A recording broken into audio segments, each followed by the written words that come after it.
서울에서의 일상은 반복적이고 예측 가능했다. 출퇴근길 북적이는 지하철, 점심시간마다 들르는 편의점 도시락, 퇴근 후에 맥주 한 캔. 그런 날들 속에서 그날 마장동 시장에서 본 한 장면은 내 삶의 리듬을 완전히 무너뜨렸다. 시장 한복판에서 누군가가 고개를 숙이고 무릎을 꿇은 채 사람들 앞에 손을 내밀고 있었다. 무심코 지나치려던 나는 이상하게 익숙한 실루엣에 시선을 고정시켰다. 그 사람은 김혜숙이었다. 내 전처 수민의 어머니. 그 이름만으로도 내 가슴은 답답해졌다. 세련되고 단정했던 김혜숙 여사는 중학교 교사로 퇴직하고도 늘 주변을 단속하며 체면을 중시하던 사람이었다. 그런 그녀가 지금 시장에서 구걸을 하고 있다는 사실은 믿기 어려웠다. 우리는 이혼한 지 3년이 넘었다. 그 사이 수미는 캐나다로 이민을 가 결혼했고 나는 다시 가정을 꾸려 평범한 일상을 살아가고 있었다. 하지만 그날 시장에서 마주친 김혜숙 여사의 모습은 과거의 시간을 억지로 끌어당겨 내 앞에 내던졌다. 나는 다가가지 않았다. 대신 시장 골목길을 따라 조용히 그녀의 뒤를 따랐다. 목적지가 어딜지, 그녀가 왜 그런 처지에 놓였는지 아무런 정보도 없었지만 도저히 외면할 수 없었다. 그녀는 지하철역을 지나 외진 골목으로 들어섰고 한 낡은 연립주택 앞에 멈췄다. 나는 멀찍이서 지켜보며 머릿속이 어지러워졌다. 그녀는 분명 내 기억 속의 모습과는 달랐다. 한때 교사였고 단단한 사고방식을 가진 사람이었다. 그런 사람이 이렇게 조용히 사라지듯 외딴 곳에 살고 있다는 건 이상했다. 도무지 돌아설 수가 없었다. 나는 며칠간 같은 시간에 마장동 시장을 찾았다. 그녀는 같은 자리에 앉아 있었다. 가끔 사람들이 동전을 놓고 가면 그녀는 고개를 숙이며 조용히 고맙다는 말을 했다. 그날 나는 그녀가 다시 연립주택으로 향하는 것을 따라갔다. 문이 닫히고 한참이 지난 뒤 집안에서 아이 목소리가 들렸다. 할머니, 오늘도 밥 있어요? 순간 온몸이 굳었다. 아이? 이 집에 다른 누군가가 있는 건가? 나는 바로 그 다음 날 이른 아침 다시 그 집 앞을 찾았다. 일부러 부스러진 적틈 사이로 안을 엿봤다. 그곳에는 어린 여자아이가 있었다. 5살쯤 되어 보였고 말라 있었으며 손에는 색연필을 준 채 낡은 종이에 무언가를 그리고 있었다. 그녀는 아이를 향해 무언가를 말하며 미소 지었다. 나는 그 장면을 보며 숨이 막히는 것 같았다. 아이의 얼굴을 다시 살펴보았다. 눈매가 어딘가 낯익었다. 이목구비 전체가 마치 수민의 어릴 적 사진을 그대로 옮겨놓은 것 같았다. 그 순간부터 나는 의심을 떨칠 수 없었다. 그 아이는 누구인가? 수민은 분명히 이혼 직후 임신하지 않았다고 말했다. 그런데도 저 아이가 수민과 닮았다면 이건 단순한 우연이 아닐지도 모른다. 집으로 돌아오는 길에 나는 평소보다 더 무거운 발걸음을 느꼈다. 나의 현재는 안정적이었다. 아내 지혜와 함께 조용한 아파트에서 살고 있었고 직장에서는 승진을 앞두고 있었다. 하지만 내 머릿속은 과거로부터 온 질문 하나로 뒤엉켜 있었다. 다음 날 나는 수민에게 이메일을 보냈다. 조심스레 하지만 분명하게 말했다. 어머님이 지금 서울에 계십니다. 그리고 함께 있는 아이가 있어요. 며칠 뒤 수민에게서 전화가 걸려왔다. 그녀의 목소리는 차가웠다. 무슨 일이죠? 지금 바쁜데 간단히 말해주세요. 나는 지금까지 본 것들을 이야기했다. 그리고 마지막에 아이의 존재에 대해 언급했다. 잠시 침묵이 흘렀고 수민은 뜻밖의 말을 남겼다. 설마 그 아이가 아직 살아 있었던 거예요? 전화를 끊고 나서 나는 멍하니 앉아 있었다. 아직도 정확한 사실은 아무도 말해주지 않았지만 내 안의 무언가는 점점 신뢰로 기울고 있었다. 나는 더 이상 방관할 수 없었다. 다음 날 그녀의 집을 찾아 문 앞에 섰다. 벨을 누르자 오래 기다린 후 문이 열렸다. 김혜숙 여사는 나를 보고 잠시 놀란 듯했지만 아무 말 없이 고개를 끄덕였다. 나는 조용히 말했다. 저 안에 있는 아이, 그 아이는 누구죠? 그녀는 한참을 침묵했다. 그리고 아주 작은 목소리로 말했다. 수민이 그 애를 버리려 했어요. 난 그럴 수 없었어요. 내 마음속에 무언가 무너졌다. 그날 밤 나는 잠을 이루지 못했다. 내가 알고 있던 가족, 내가 살아오던 삶, 그리고 내가 만든 선택들이 머릿속을 떠나지 않았다. 그리고 단 한 가지 확신이 들었다. 그 아이는 버려진 게 아니다. 누군가는 끝까지 지켜주고 있었다. 그리고 이제 나도 그 아이로부터 눈을 돌릴 수 없었다. 나는 매일 저녁 같은 시간에 그 연립주택 근처를 찾았다. 직장에서 나오는 발걸음은 늘 그곳으로 향했고 누구에게도 말하지 않은 채 조용히 그들의 하루를 지켜봤다. 김혜숙 여사는 여전히 시장에서 조용히 자리를 지키고 있었고 아이는 그녀가 돌아올 때까지 방 안에서 기다리는 듯했다. 집 앞에 남겨진 플라스틱 우유통과 반쯤 다른 슬리퍼는 마치 그들의 생활을 상징하듯 늘 그 자리에 놓여 있었다. 나는 몇 번이나 돌아서려 했다. 이 일은 내 삶과 직접 관련 없는 일이었고 이미 다른 가정을 꾸린 나에게 더는 관여할 이유가 없었다.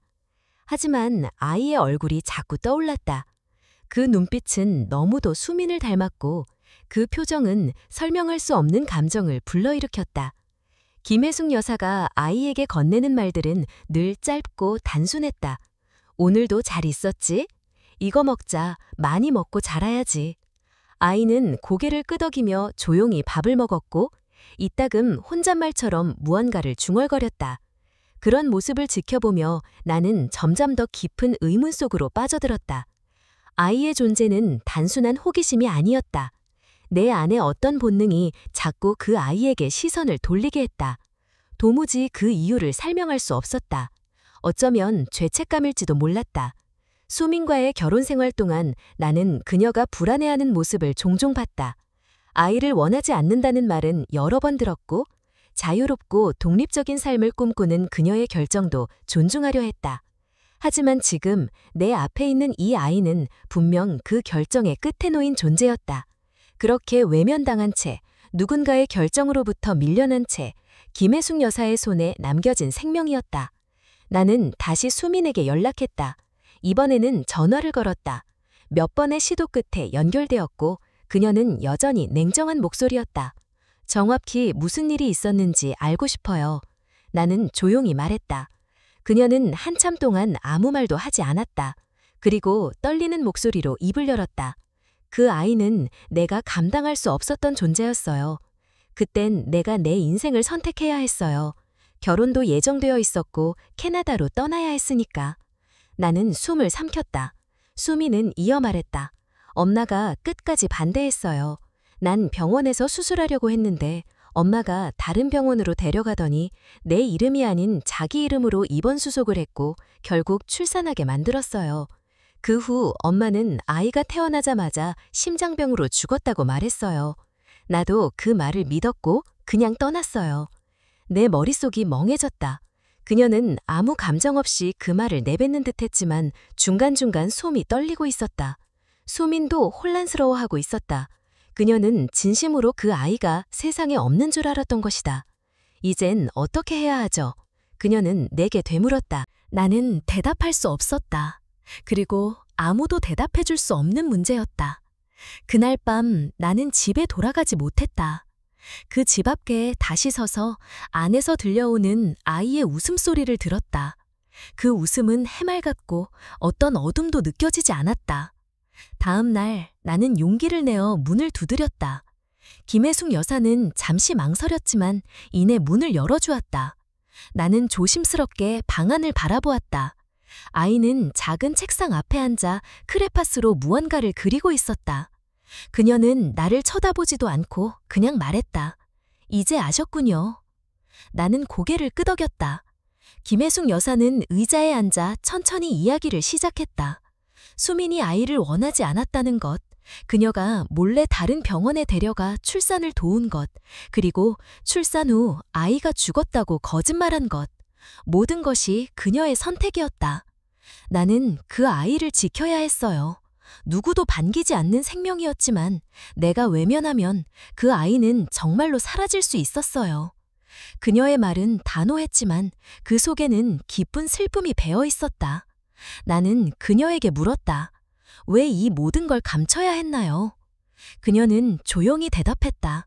수미는 그 아이를 버리려 했어요. 그 애는 모른 채 살아가는 게 더 나았어요. 나는 수민이 다시 아이를 원한다고 해도 믿지 못해요. 한 번 버린 사람은 다시 떠날 수도 있어요. 나는 아무 말도 하지 못했다. 그녀의 말에 어떤 면에서는 동의했고 또 한편으로는 그것이 너무 가혹하게 느껴졌다. 하지만 무엇보다 나는 아이에 대해 걱정되고 있었다. 그녀가 자라면서 알게 될 진실, 감당해야 할 현실, 그리고 그 현실이 주는 상처. 그날 이후 나는 매일같이 그 집을 찾았다. 우유와 빵, 색연필 세트 같은 작은 것들을 들고. 처음엔 거절당했지만 점점 그녀도 받아들이기 시작했다. 아이는 내가 오면 눈을 반짝이며 이름을 물었고 나는 그저 미소로 대답했다. 나는 아직도 이 일이 어디로 향할지 알지 못했다. 하지만 한 가지는 분명했다. 그 아이는 단지 누군가의 과거가 아니었다. 지금 이 순간에도 자라고 있었고 누군가의 선택과 침묵으로부터 보호받아야 할 존재였다. 나는 점점 더 깊이 들어가고 있었다. 그리고 되돌아갈 수 없음을 느끼기 시작했다. 며칠이 지나고 수민에게서 다시 연락이 왔다. 목소리는 여전히 차가웠지만 어딘가 불안한 떨림이 있었다. 그녀는 말했다. 서울로 갈게. 엄마랑 아이를 직접 확인하고 싶어. 나는 아무 말 없이 전화를 끊었다. 모든 게 갑작스러웠지만 언젠가 올 일이라고 생각하고 있었다. 이틀 후 수민이 한국에 도착했다. 따로 만나자는 말은 하지 않았고 호텔 주소만 메시지로 보내왔다. 나는 다음 날 아침 그녀를 찾아갔다. 카페 한쪽 자리에 앉아있는 그녀는 예전보다 많이 야위어 있었다. 화장은 옅었고 눈빛은 날카롭기보단 지쳐 있었다. 그녀는 단도직입적으로 물었다. 아이, 정말 내 딸이야? 나는 고개를 끄덕였다. 그녀는 말없이 창밖을 바라봤다. 나는 그동안 있었던 일을 간략히 정리해 말했다. 김혜숙 여사가 어떻게 출산을 도왔는지, 어떻게 아이를 혼자 키워왔는지, 그리고 병으로 점점 쇠약해졌는지. 수미는 아무 말 없이 듣고 있었다. 잠시 후 조용히 말했다. 엄마는 절대 그런 선택을 할 사람이 아니었어요. 하지만 그땐 제가 너무 어렵고 너무 겁이 많았어요. 아무것도 감당할 자신이 없었어요. 나는 그저 듣고만 있었다. 그녀는 이어서 말했다. 아이를 안고 떠날 용기는 없었고 남편에게도 말하지 않았어요. 그 사람은 몰라요. 내가 한때 아이를 가졌었다는 사실조차. 그녀는 잠시 말을 멈추고 다시 조용히 물었다. 지금 아이는 나를 엄마로 알까? 나는 대답하지 않았다. 그 아이는 지금까지 자신을 키운 사람을 할머니로 알고 있고 자신의 엄마는 하늘의 별이 되었다고 믿고 있다. 그런 아이에게 갑자기 진실을 말하는 것이 과연 옳은 일인지 나는 확신할 수 없었다.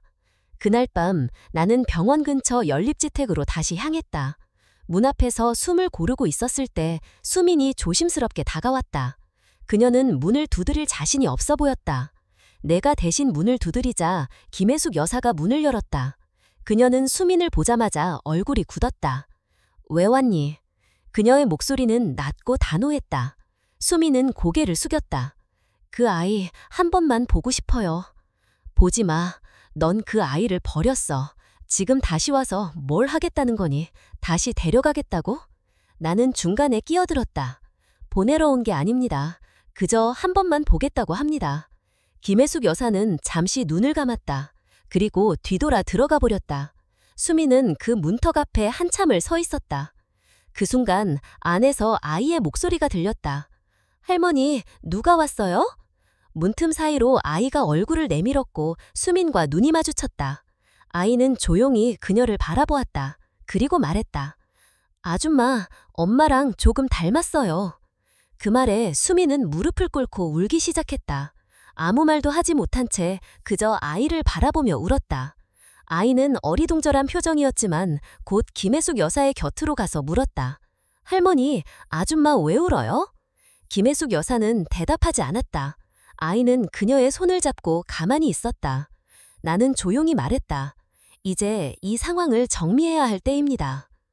다음 날 수미는 다시 그 집을 찾아갔다. 이번엔 나 혼자 문을 열었다. 김혜숙 여사는 우리를 보더니 묻지 않았다. 대신 아주 짧게 말했다. 말할 거면 짧게 하라. 그리고 아이 앞에서는 아무 말도 하지 마. 수미는 고개를 끄덕였고 아이가 앉아있는 방 한 구석에 조용히 앉았다. 그저 바라보고만 있었다. 아이는 그녀를 경계하는 듯 했지만 금세 그림을 들고 와 보여주었다. 이건 할머니, 이건 나, 이건 우리 집이에요. 수미는 그림을 바라보며 울음을 삼켰다. 아이는 천진난만하게 웃었고 수미는 아이의 머리를 쓰다듬으려다 멈췄다. 김혜숙 여사는 모든 것을 지켜보고 있었다. 그녀의 눈빛은 여전히 믿지 못하겠다는 의심으로 가득 차 있었다. 그날 밤 수미는 내게 말했다. 나 다시 시작하고 싶어요. 아이에게 엄마라고 불러달라는 말은 못하겠지만 곁에 있고 싶어요. 나는 고개를 끄덕였다. 시작은 힘들겠지만 어쩌면 그녀에게도 두 번째 기회가 필요할지도 모른다고 생각했다. 김혜숙 여사는 쉽게 마음을 열지 않을 것이다.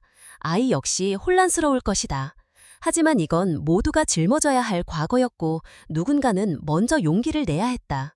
수미는 이제야 자신이 저지른 선택의 무게를 온전히 느끼고 있었다. 그리고 그 책임을 외면하지 않기로 결심한 듯했다. 나는 그 결심이 쉽게 무너지지 않기를 바랐다. 그 아이는 단 한 번도 선택된 적 없는 존재였다. 이제야 겨우 누군가의 중심에 놓이려 하고 있었다. 며칠 후 나는 다시 연립주택을 찾았다. 수미는 아직 그 근처에서 머물고 있었고 나는 퇴근 후 짧은 시간이 나나 아이를 보기 위해 그곳으로 향하곤 했다. 김혜숙 여사는 여전히 냉담했지만 내가 음식을 놓고 가거나 아이를 놀아주고 나오는 걸 막진 않았다. 말없이 허락한 셈이었다. 나는 집에서 아무 말도 하지 않았다. 지혜는 이미 내 행동을 눈치채고 있었을 것이다. 그녀는 요즘 들어 자주 나를 바라봤고 아무 말 없이 스마트폰을 내려놓고 나를 기다렸다. 어느 날 그녀는 조용히 물었다. 요즘 왜 이렇게 늦어? 나는 순간 멈칫했지만 곧 평소처럼 웃으며 대답했다. 회사 일에 좀 많아서. 그녀는 고개를 끄덕였지만 눈빛은 완전히 믿고 있지 않았다. 그날 밤 집에 돌아와 침대에 누웠지만 잠이 오지 않았다. 머릿속에선 아이의 웃음소리가 맴돌았고 지혜의 침묵이 무겁게 가슴을 눌렀다. 나는 무언가를 잃고 있다는 예감을 지우지 못했다. 그리고 며칠 후 그 일이 터졌다. 집에 돌아오자마자 지혜는 나를 정면으로 바라보며 말했다. 당신 요즘 병원 다니더라? 나는 아무 말도 하지 못했다. 그녀는 이어서 말했다. 아이와 함께 있는 당신 사진 봤어. 그리고 그 여자 전처 맞지? 나는 말문이 막혔다. 해명할 수 없었다. 변명은 더 큰 불신을 낳을 뿐이었다. 그녀는 조용히 말했다. 내가 정말 화나는 건 당신이 나를 바보로 만들었다는 거야. 왜 말하지 않았어? 왜 숨겼어? 나는 결국 진실을 말할 수밖에 없었다. 아이의 존재, 김혜숙 여사의 병, 수민의 귀국, 그리고 지금까지 벌어진 모든 일. 지혜는 침묵했다. 그녀는 아무 말 없이 나를 한참 바라보다 고개를 떨구었다. 나는 그냥 솔직했으면 했어. 그게 뭐든 나랑 함께라면 같이 감당했을 수도 있었어. 근데 당신은 날 빼고 모든 걸 결정했어. 그녀는 짐을 챙기기 시작했다. 나는 다급하게 붙잡고 싶었지만 무엇으로 설득할 수 있을지 몰랐다. 시간이 필요해. 그녀는 그렇게 말하고 집을 나섰다. 나는 멍하니 문이 닫히는 소리를 듣고 서 있었다.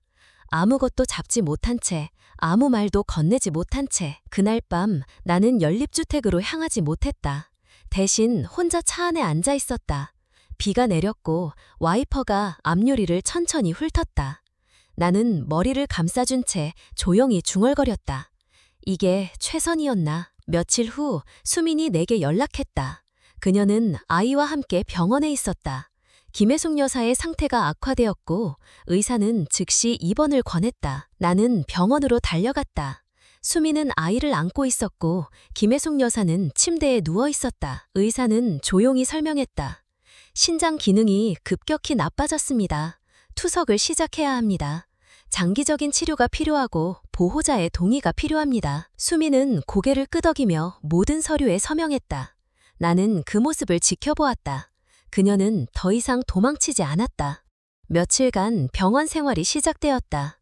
수민과 나는 교대로 병실을 지켰고 아이는 복도에서 기다리며 그림을 그렸다. 나는 회사 일정을 조정했고 지혜에게는 여전히 연락하지 못했다.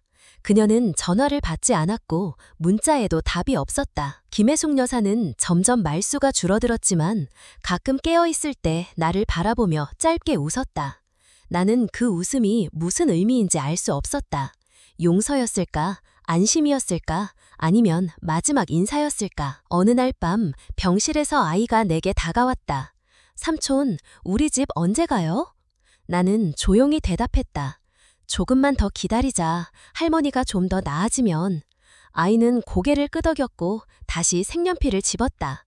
그 순간 나는 마음속에서 무언가 결심이 생기는 걸 느꼈다. 이 아이는 누구에게도 선택받지 못한 존재였다.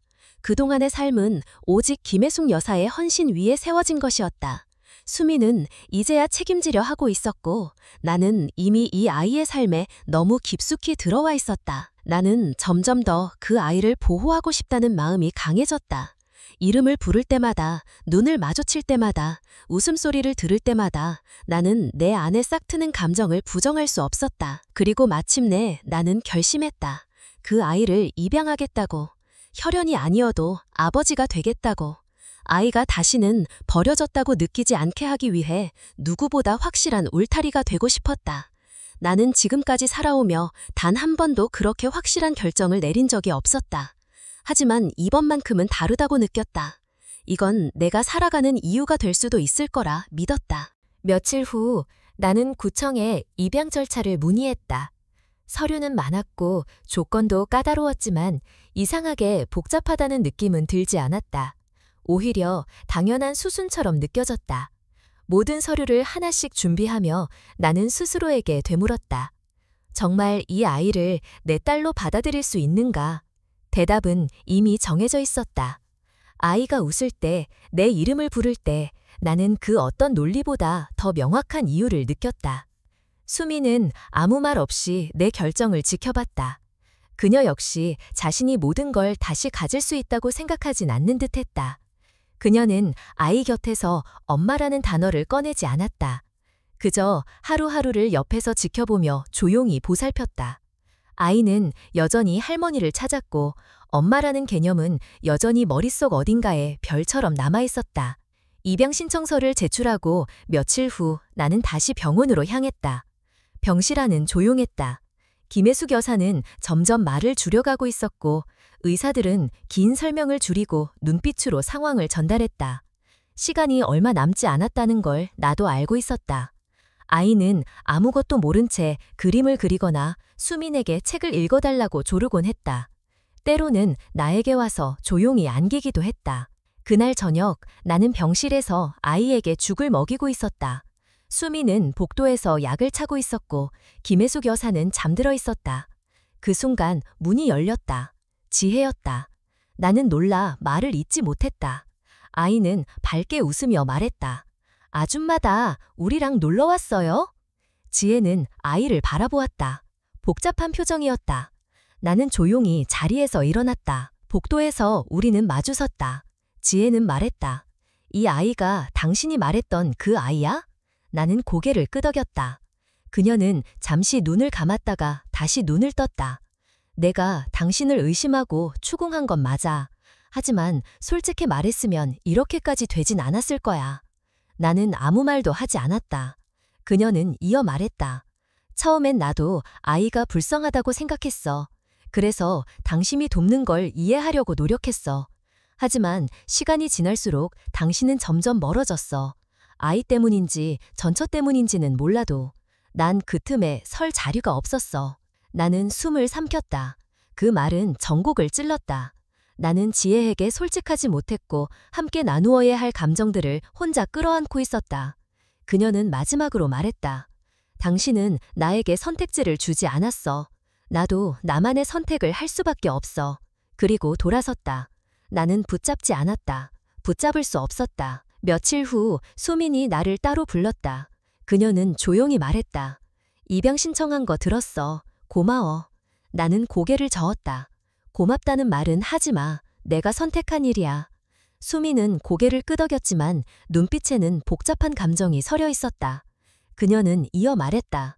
그 사람 당신 아내 괜찮을까? 나는 대답하지 못했다. 지혜는 집을 나갔고 연락도 끊긴 상태였다. 그녀의 마음을 돌릴 수 있을지도 우리가 다시 시작할 수 있을지도 알 수 없었다. 며칠 뒤 병원에서 김혜숙 여사의 상태가 급격히 악화되었다. 의사는 우리를 불러 말했다. 지금부터는 각오하셔야 합니다. 언제 어떻게 될지 모릅니다. 우리는 침묵했다. 병실 안에서 아이는 그림을 그리다가 김혜숙 여사를 바라보며 물었다. 할머니, 왜 자꾸 자요? 안 아파요? 우리는 대답하지 못했다. 그날 밤 나는 병실에 혼자 남았다. 수미는 아이를 데리고 잠시 바람을 쐬러 나갔고 나는 김혜숙 여사의 곁에 앉아 있었다. 그녀는 문을 감고 있었지만 내가 손을 잡자 아주 작게 손가락을 움츠렸다. 나는 조용히 말했다. 이 아이 제가 책임지겠습니다. 그녀는 아주 작게 고개를 끄덕였다. 그리고 그날 밤 조용히 숨을 거두었다. 장례식은 조용히 치러졌다. 조문객은 많지 않았다. 나는 모든 절차를 정리했고 수미는 상복을 입은 채 조용히 모든 걸 도왔다. 아이는 아직 상황을 잘 이해하지 못했다. 할머니는 별이 됐대요.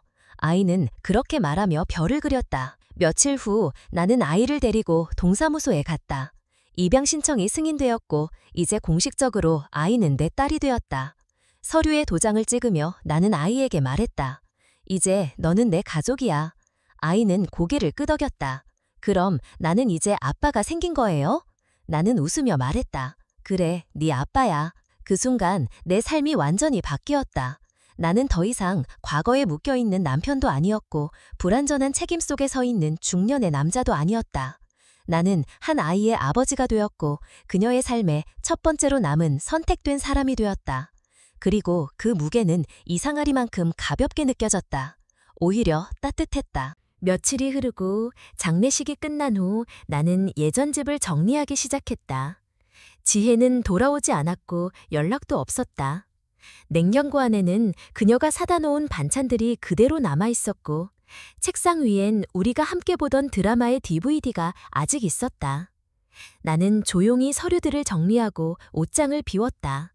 이제 이곳은 더 이상 누군가를 기다리는 공간이 아니었다. 나는 임대 계약을 정리하고 작고 조용한 오피스텔을 새로 구했다.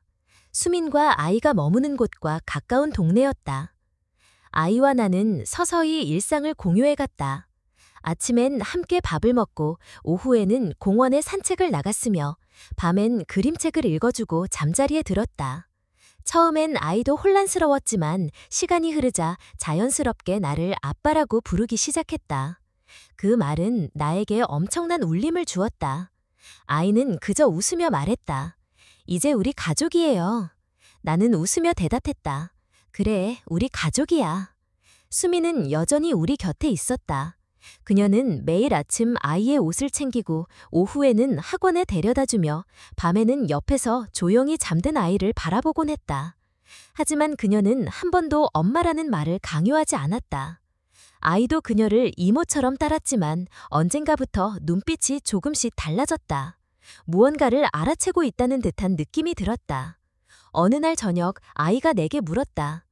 진짜 엄마는 누구예요? 나는 당황했지만 곧 차분히 대답했다. 너를 정말 사랑했던 사람이야.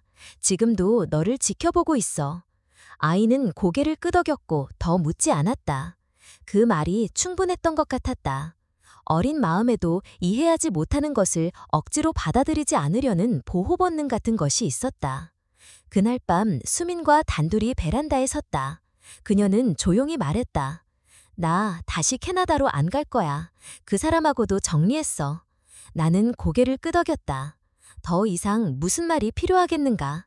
그녀는 이어 말했다. 나는 이제 아이 곁에 있고 싶어. 엄마라고 불리지 않아도 그냥 옆에 있는 것만으로도 돼. 그녀의 목소리는 단호하면서도 슬펐다. 나는 그녀에게 물었다. 지금처럼 지내는 거 너도 괜찮아? 수미는 잠시 침묵하더니 대답했다. 처음엔 내가 용서받을 자격이 없다고 생각했어. 근데 이제는 조금씩 용기 내고 싶어. 아이가 나를 기억해주지 않더라도 내가 끝까지 지켜보고 있다는 걸 알게 해주고 싶어. 그 이후로 우리는 특별한 명칭도 명확한 역할도 없이 함께 아이를 키워갔다. 이웃들에겐 그냥 아이를 키우는 친구처럼 보였고 가족이라 설명하지 않아도 누구도 의심하지 않았다. 우리는 서로에게 무엇을 강요하지 않았고 단지 아이가 행복하게 자랄 수 있도록 최선을 다했다. 시간은 조금씩 흐르고 있었다. 아이는 유치원을 졸업하고 초등학교에 입학했다. 첫날 아침 나는 손을 잡고 학교 앞까지 함께 갔고 수미는 멀찍이서 지켜봤다. 아이는 가방을 메고 환하게 웃으며 말했다. 아빠, 나 잘 다녀올게요. 그 한마디에 나는 모든 피로가 사라지는 듯했다. 그날 저녁 우리는 셋이서 아이의 입학을 축하하며 작은 케이크를 나눠 먹었다. 아이는 말했다. 오늘 선생님이 가족 속에 쓰라고 했는데 나는 아빠랑 엄마랑 같이 산다고 썼어요. 수미는 깜짝 놀랐지만 아무 말도 하지 않았다.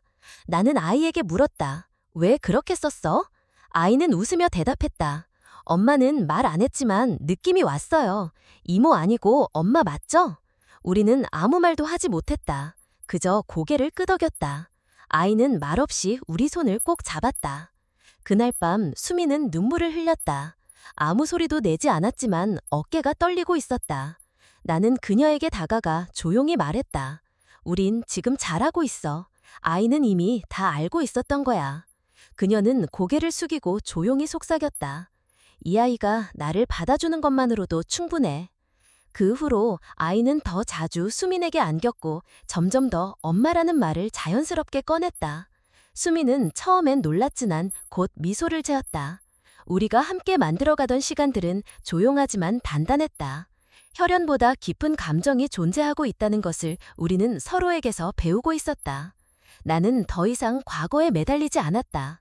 지혜와의 이별도 이제는 가슴 한켠에 묻어두고 있었고 언젠가 문득 떠오르더라도 원망 대신 고마움을 느끼려 했다. 그녀는 내게 좋은 남편이 되는 법을 가르쳐준 사람이었고 나를 정직하게 살아가게 만든 마지막 거울이었다. 이제는 아이가 내 삶의 중심이 되었고 수미는 그 옆에서 함께 걷는 사람이 되었다. 우리는 법적으로 부부도 아니고 사회적으로 정의 내리기 어려운 관계였지만 아이 앞에서는 어떤 설명도 필요 없었다. 그저 함께 있다는 것, 사랑하고 있다는 것, 그것이면 충분했다. 아이와의 삶은 예상보다 훨씬 더 많은 것을 요구했다. 아침에 눈을 뜨는 순간부터 밤에 잠드는 시간까지 아이의 하루는 철저히 계획되어야 했고 나 역시 그 일정에 맞춰 움직여야 했다. 일과 육아를 병행하는 것은 생각보다 녹록지 않았고 때때로 내 한계를 느끼기도 했다. 하지만 이상하게도 후회는 들지 않았다. 아이의 웃음소리, 질문, 사소한 투정 하나하나가 나에게 이유를 부여해 주었기 때문이다. 수민과 나는 여전히 같은 공간에서 같은 속도로 걸어가고 있었다. 명확한 역할은 없었지만 자연스럽게 분담된 책임들이 우리를 연결했다. 수민은 파트타임으로 영어 학원에서 일하기 시작했고 나는 퇴근 후 집으로 돌아와 아이와 저녁을 먹고 숙제를 봐줬다. 어느 순간부터 우리의 하루는 조율되지 않아도 맞춰지는 리듬을 가졌다. 지혜와의 이혼은 정식으로 마무리되었다. 그녀는 조용히 도장을 찍었고 그날 이후 연락은 없었다. 나는 그 서류를 책상 서랍에 넣고 잠시 멍하니 앉아 있었다. 우리가 함께했던 수년이 종이 한 장으로 정리되었다는 사실이 실감나지 않았지만 마음 한켠은 오히려 가벼웠다. 후회는 없었다. 아니, 후회보다는 책임이 우선이었다. 그 무렵 수미는 나에게 조심스럽게 말했다. 이제 아이를 위해서라도 당신 이름으로 가족관계 등록부를 정리해야 하지 않을까? 나는 고개를 끄덕였다. 법적 보호자로서의 책임을 더 명확히 하는 것이 맞았다. 정식으로 입양이 완료되었고 나는 아이의 호적에 아버지로 올라가게 되었다. 수미는 따로 등록하진 않았다. 그녀는 아직 준비되지 않았다는 말을 남겼고 나는 그 선택을 존중했다. 하루는 아이가 학교에서 돌아와 나에게 물었다. 아빠, 나 진짜 아빠 딸 맞죠? 나는 미소 지으며 대답했다. 당연하지. 아이는 다시 물었다. 근데 왜 친구들은 엄마 아빠가 결혼했대요. 우리는 왜 안 해요? 나는 그 질문 앞에서 잠시 머뭇거렸지만 곧 조용히 말했다. 우리는 특별한 가족이니까. 결혼이라는 게 가족을 만드는 유일한 방법은 아니야. 아이는 고개를 끄덕이며 말했다. 난 지금이 좋아요. 아이의 말은 우리 삶을 정확히 요약해주는 듯했다. 부족할 수도 있지만 서로를 위해 최선을 다하는 모습. 나는 그 말에 깊은 안도감을 느꼈다. 그러던 어느 날 아이가 수민에게 말했다. 엄마, 다음 생일엔 엄마 이름으로 된 케이크 받고 싶어요. 수민은 그 말을 듣고 한참을 말없이 있었다. 그날 밤 수민은 나에게 말했다. 나 이제 준비된 것 같아. 나도 이 아이의 엄마로 등록할래. 그녀는 오랫동안 벼르고 있던 결정을 마침내 내렸다. 가족관계 등록부 정정 절차는 생각보다 간단하지 않았지만 수미는 인내심 있게 서류를 준비하고 상담을 받았다. 그녀가 마침내 법적 보호자로 등록되었을 때 아이는 환하게 웃었다. 이제 진짜 우리 셋이 가족이에요. 그 말에 우리는 서로를 바라보며 웃었다. 어떤 말보다 따뜻했고 어떤 서류보다 진실했다. 가족이란 서로를 인정하고 품는 것. 그 이상의 의미는 없다는 걸 우리는 모두 알고 있었다. 어느 날 저녁 나는 베란다에서 조용히 생각에 잠겨 있었다. 수민이 다가와 옆에 섰다. 그녀는 조용히 물었다. 혹시 다시 시작할 생각 있어? 나는 그녀를 바라보았다. 오래전에는 이 말이 너무 무겁게 들렸을지도 모른다. 하지만 지금의 나는 달랐다. 우리는 서로의 상처를 알고 있었고 그 속에서도 함께 살아가는 방법을 익혔다. 나는 조용히 대답했다. 지금 이대로도 좋아. 우리가 아이 곁에 있는 것만으로도 충분해. 수미는 고개를 끄덕였다. 그녀도 같은 생각이었다. 결혼이라는 형식보다 중요한 것은 책임과 믿음이었다. 아이가 우리 곁에서 웃고 있다는 사실만으로도 우리는 이미 하나의 가족이었기 때문이다. 그 이후로도 우리의 삶은 큰 변화 없이 흘러갔다. 평범한 일상 속에서 특별한 순간들이 쌓여갔고 우리는 서로를 통해 안정감을 배웠다. 나는 매일 아이를 학교에 데려다주고 수미는 도시락을 챙겼다. 주말이면 셋이 함께 마트에 가고 때로는 가까운 공원에서 김밥을 먹으며 시간을 보냈다. 그 평범함이 얼마나 소중한지 우리는 매 순간 실감하고 있었다. 어쩌면 우리의 이야기는 특별하지 않을지도 모른다. 하지만 그 평범함 속에 진심이 있었고 그 진심이 아이의 삶을 바꾸고 있었다. 나는 다시 한번 다짐했다. 어떤 일이 있어도 아이 곁에 남겠다고, 그리고 이 가족을 지키겠다고, 선택하지 못한 아이에게 끝까지 선택해주는 어른이 되겠다고. 그것이 내가 살아가는 이유가 되었고 지금의 나를 만들고 있었다. 미아가 7번째 생일을 맞던 날 우리는 동네 작은 베이커리에서 케이크를 예약했다. 케이크 상자에는 우리 미아 생일 축하해, 엄마 아빠가 라는 문구가 적혀 있었다. 아이는 그 글자를 또박또박 읽고 나서 조용히 말했다. 이번 생일은 진짜 가족이랑 함께하는 것 같아요. 그 말에 수미는 눈시울을 붉혔고 나는 아무 말 없이 아이의 등을 살짝 감쌌다. 저녁에는 셋이 함께 케이크를 자르고 촛불을 불고 사진을 찍었다. 별다를 것 없는 생일이었지만 아이는 하루 종일 웃음을 멈추지 않았다. 자기 방으로 돌아가 자리에 눕기 전 아이는 내게 물었다. 아빠, 나 커서도 아빠랑 엄마랑 같이 살 수 있어요? 나는 대답했다. 네가 원한다면 우리는 언제나 함께야. 아이는 고개를 끄덕이고 이불을 끌어당겼다. 밤이 깊어지고 소민과 나는 거실에 나와 앉았다. 그녀는 내게 말했다. 가끔은 꿈 같아요. 이렇게 아이가 웃는 걸 다시 보게 될 줄 몰랐거든요. 나는 고개를 끄덕이며 말했다. 나도 그래. 이 아이가 우리에게 다시 살아갈 이유를 주고 있다는 걸 느껴. 소민은 조용히 창밖을 바라보다가 낮은 목소리로 말했다. 사실 아직도 내가 용서받을 자격인지 모르겠어요. 그런데 이 아이가 웃을 때마다 그냥 잘 살아야겠다는 생각만 들어요. 나는 그녀의 말에 고개를 숙였다. 우리 모두에게는 지나온 시간 속 후회와 상처가 있었고 그 무게는 쉽게 잊히지 않았다. 하지만 누군가를 위해 매일을 살아내는 것은 그것만으로도 속죄일 수 있다는 걸 우리는 함께 느끼고 있었다. 며칠 뒤 나는 정식으로 퇴근 시간을 조정했다. 더 이상 야근이나 회식이 나의 우선순위가 아니었다. 저녁 6시가 되면 나는 가방을 챙겨 집으로 향했고 그 시간부터는 오직 미아와 수민을 위한 시간이었다. 우리는 함께 저녁을 먹고 학교 준비물을 챙기고 내일의 일정을 이야기했다. 특별한 일은 없었지만 그 일상이 점점 특별하게 느껴졌다. 수미는 주말마다 아이와 함께 봉사활동에 참여하기 시작했다. 보육원에서 책을 읽어주거나 밥을 나누는 활동이었다. 그녀는 아이에게 말없이 삶의 방식과 가치를 보여주고 있었다. 나는 그런 그녀를 보며 그동안 얼마나 많은 용기와 노력을 쏟아왔는지 새삼 느꼈다. 그녀는 여전히 예전의 수민과는 달랐고 지금은 더 단단하고 조용한 따뜻함을 가진 사람으로 변해 있었다. 어느 날 아이가 학교에서 편지를 써왔다. 우리 가족 소개라는 제목이었다. 종이 위에는 미아, 엄마, 아빠의 그림이 그려져 있었고 그 밑에 짧은 문장이 적혀 있었다. 우리 가족은 특별하지 않지만 서로를 정말 많이 사랑해요. 나는 매일매일 행복해요. 나는 그 편지를 읽고 한참 동안 아무 말도 하지 못했다. 수민도 조용히 앉아 있었다. 우리는 서로를 바라보며 미소 지었다. 그 순간 모든 선택이 옳았다고 느꼈다. 우리가 지나온 시간, 놓친 것들, 견뎌온 것들, 그 모든 것이 이 한 줄의 문장을 위해 존재했던 것 같았다. 계절이 바뀌고 삶은 여전히 빠르게 흘러갔다. 하지만 그 안에서도 우리는 우리의 속도로 살아갔다.